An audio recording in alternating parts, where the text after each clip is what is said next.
Bienvenue dans le goût du savoir. Si tu aimes la vidéo, like et abonne-toi.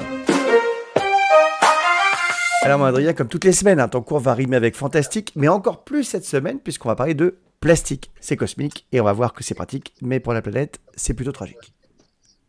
Waouh. Tu as tout résumé. Effectivement, on va parler du plastique. Le plastique, il nous entoure, hein. Il est partout autour de nous, dans les emballages, dans les bouteilles de lait, bouteilles d'eau, les pots de yaourt, les films alimentaires, les tuyaux, les jouets. On vit dans un monde qui se noie dans le plastique. Eh bien, aujourd'hui, je vais t'expliquer à partir de quelques petites expériences ce qu'est le plastique, de quoi il est constitué, et puis effectivement pourquoi son utilisation pose des problèmes importants en termes de santé et d'environnement. Alors pour commencer, je vais te proposer une petite expérience afin de distinguer différents types de plastique. Parce qu'on parle de plastique, mais il existe un grand nombre de plastiques différents. Je vais baser mon expérience sur 4 plastiques différents.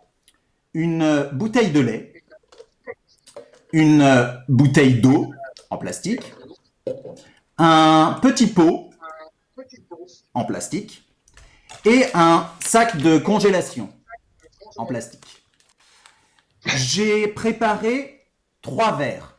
Dans le premier, j'ai mis de l'eau douce. Alors, les verres sont en verre. Dans le premier, j'ai mis de l'eau douce. Dans le deuxième, j'ai mis de l'eau salée. Et dans le troisième, j'ai mis un mélange d'eau et d'alcool. Si j'ai fait ces préparations, c'est parce que l'eau douce, l'eau salée et le mélange d'eau et alcool n'ont pas la même densité.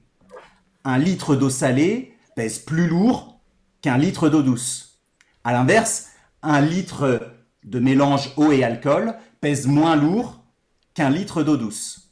J'ai découpé des petits bouts de plastique, des petits bouts de bouteilles, des petits bouts de sachets, et je les ai plongés dans mes verres. Regarde les résultats. Magnifique. J'ai rajouté un petit peu de colorant alimentaire pour mieux observer quel bout de plastique flotte, quel bout de plastique coule. On remarque que le plastique qui constitue la bouteille d'eau, il coule dans chacun des cas. À l'inverse, le plastique qui constitue l'emballage de congélation, lui, il flotte dans chacun des cas. Pour la bouteille de lait et pour le petit pot en plastique, c'est un petit peu plus compliqué. La bouteille de lait, elle est faite d'un plastique qui va couler dans le mélange eau et alcool, mais qui va flotter dans les 2 autres cas. Il flotte sur l'eau, qu'elle soit douce ou salée. Le petit pot en plastique, lui, il coule dans le mélange eau et alcool, ainsi que dans l'eau douce, mais il flotte sur l'eau salée. Ainsi, j'ai pu séparer mes différents types de plastique en fonction de leur densité. J'ai résumé ça sur ma petite ardoise.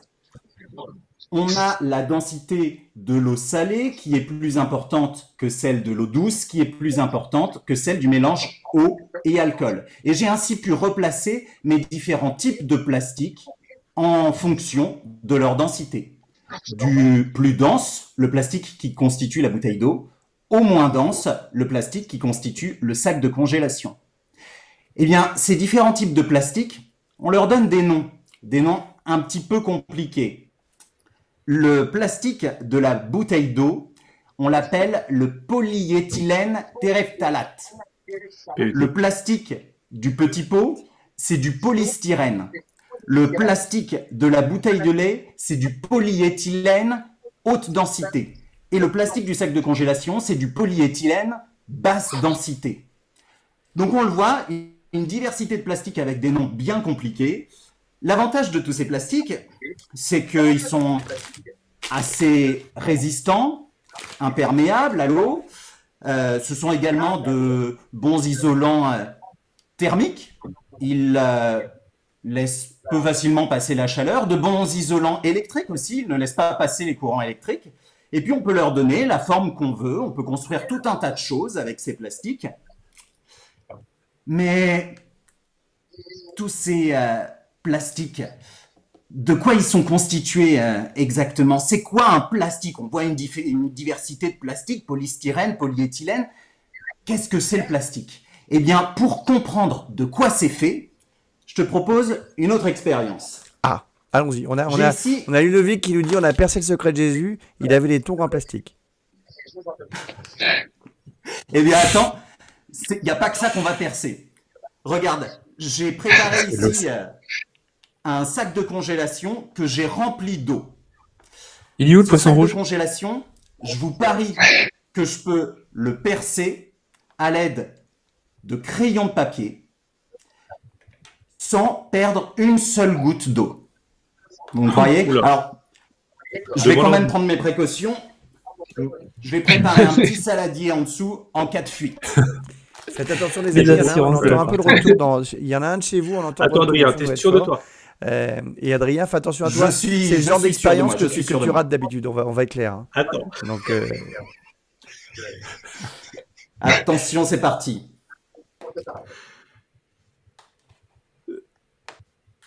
Oh! Hein? Le crayon a transpercé mon sac en plastique. Aucune fuite. J'essaye avec un deuxième. Attends, mais c'est flippant.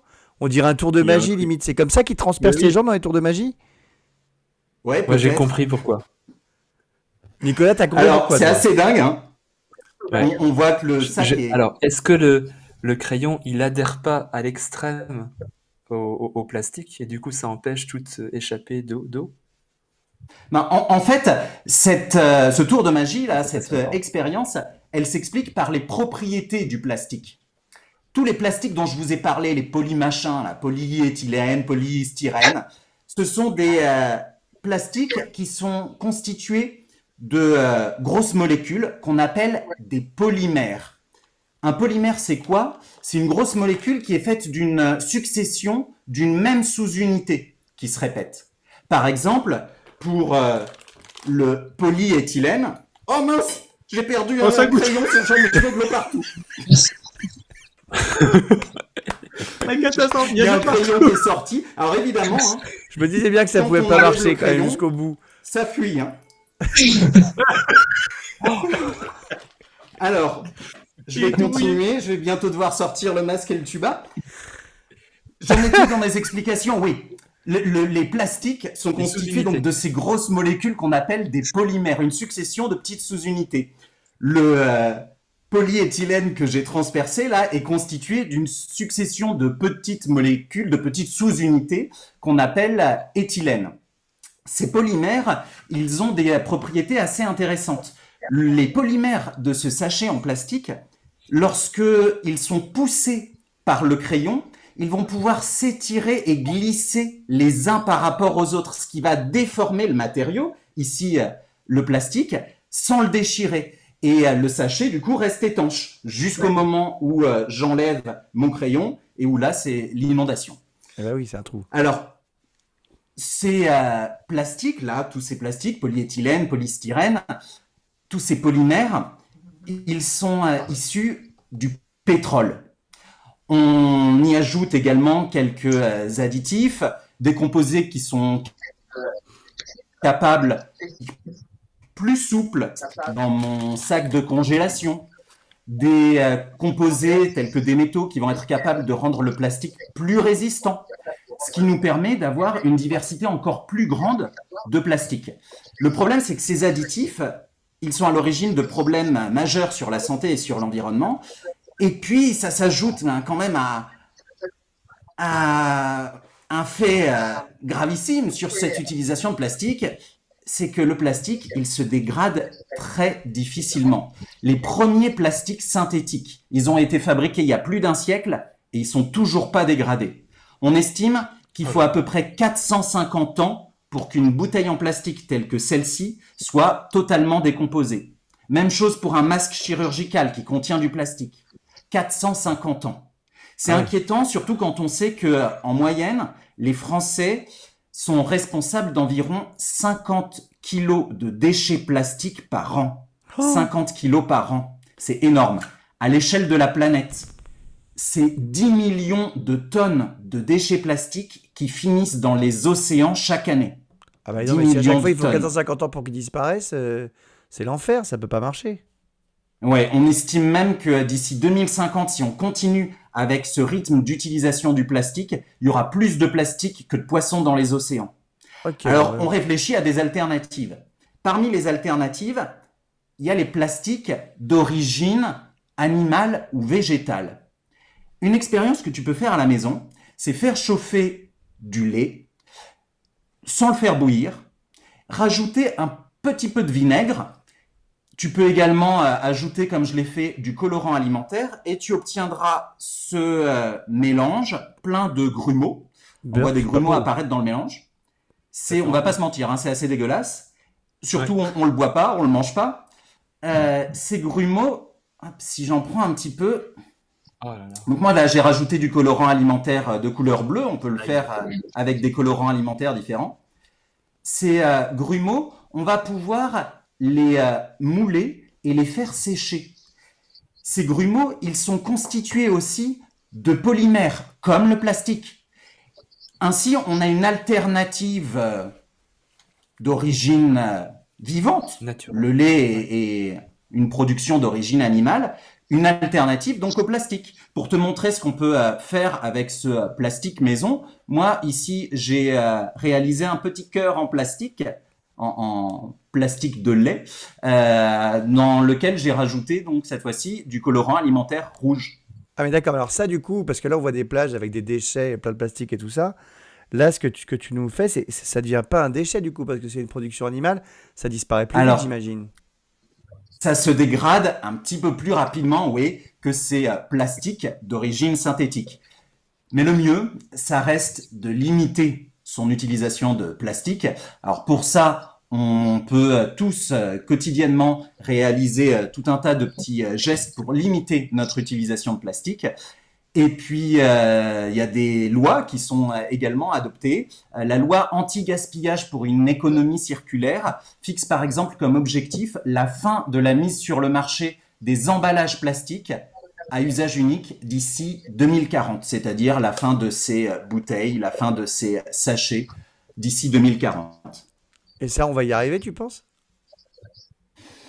On fait tout pour y arriver. On réfléchit à des alternatives, par exemple pour les bouteilles, privilégier les bouteilles en verre plutôt que les bouteilles en plastique, limiter l'achat et l'utilisation de ces sachets en plastique, éviter les suremballages, Eh oui, et puis le tout un tas recyclage, de petits évidemment, on l'a dit, gestes le dessus. plastique recyclé quand même, ça, pour le coup, c'est le même plastique qu'on réutilise à chaque fois, donc ça évite les problèmes. Effectivement. Alors, on peut également, on se doit de recycler ces plastiques, mais recycler, ça demande de l'énergie. De même que ces plastiques dont je te parlais d'origine animale ou végétale, c'est une solution possible, mais parce qu'on en fabrique hein, des plastiques d'origine végétale, par exemple à partir de canne à sucre ou à partir de maïs. Le problème, c'est que Regarde pour la canne à sucre, j'ai cultiver la photo qui est en stock de ces près, cannes à regarde ça, c'est sucre magnifique. tels qu'on les voit ici, ces cannes à sucre ou ces maïs, eh bien, ça demande de la place, ça demande de l'eau, autant de place et d'eau qui vont pas pouvoir être réinvestis à des fins alimentaires. Donc c'est pour ça que le mieux, c'est de mettre en place des actions individuelles et collectives pour limiter notre utilisation de plastique. Eh ben, merci.